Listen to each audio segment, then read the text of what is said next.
ابو عبد الله، هل راح تستجوب فعلا وزير التجاره والمواصلات؟ وهل هذا تصريحك صحيح بالضبط؟ رئيس لجنه الظواهر السلبيه النائب حمدان العازمي: ساستجوب وزيري التجاره والمواصلات ما لم يسحبا رخصه محل افتتحه سعد المجرد وهو المطرب المغربي. بسم الله والصلاة والسلام على رسول الله محمد بن عبد الله ومن والاه. اللي حصل بالأمس أعتقد أنه ظاهرة لأول مرة ودخيلة على المجتمع الكويتي، ولا هي من عادات الشعب الكويتي. اللي حصل أمس شيء مخزي وشيء مؤسف.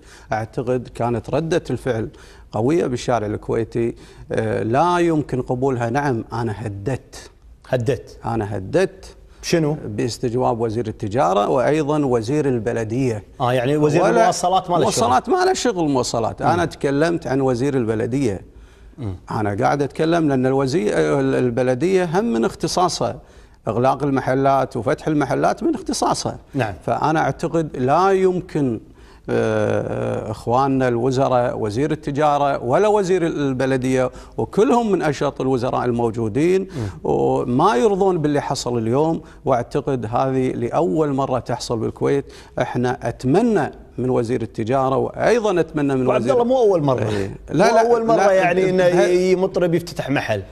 لا بس لا، انا اعتقد انا بالنسبه لي اول مره بالنسبه لي. انا اشوف يمكن مو متابع. لا والله ما ولا يشرفني اني اتابع الامور هذه. بالنسبه افتتاح محل، وين وصلت ان نفتتح محل؟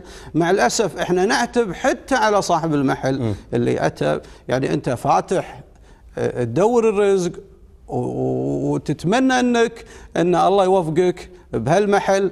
لما نشوف الاشياء هذه، وهذه حريه شخصيه، بس احنا نتكلم هذه سابقه خطيره، وهذه دخيله على المجتمع الكويتي. تعتبرها ظاهره سلبيه؟ نعم، ظاهره سلبيه من ظواهر المجتمع. نعم. زين، يعني ابو عبد الله، هل اذا وزير التجاره ووزير البلديه ما سحبوا هذا الترخيص من هذا المحل راح تستجوب؟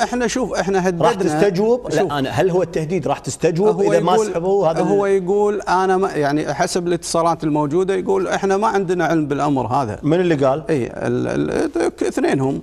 فقالوا احنا ما عندنا علم بالامر هذا، حسب ما المعلومه اللي واصلتنا. انه يقول لك احنا ما ندري ولا احنا اللي سمحنا احنا اعطينا الترخيص، بس بالنسبه جلب المطربين هو يمكن جابه على ترخيص خاص فيه صاحب الشركة وهو اللي جاب. بس احنا بعد هم نلوم ملاك المجمع انه يصير مثل هالامر بهالظاهرة بهالشكل بهالطريقة.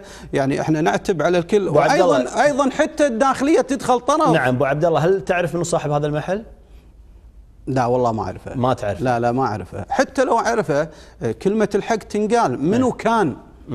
حتى انا ما اعرفه. حتى لو كان منو الشخص هذا، ما يجوز ولا نسمح فيها انها تكون دخيله على المجتمع الكويتي. انت اللي قاعد يصير مسخره من اختلاط من كذا من مسخره. يعني لاحظ، انا شفت لقطه ان احد النساء راكبه فوق احد الرجال وتصور.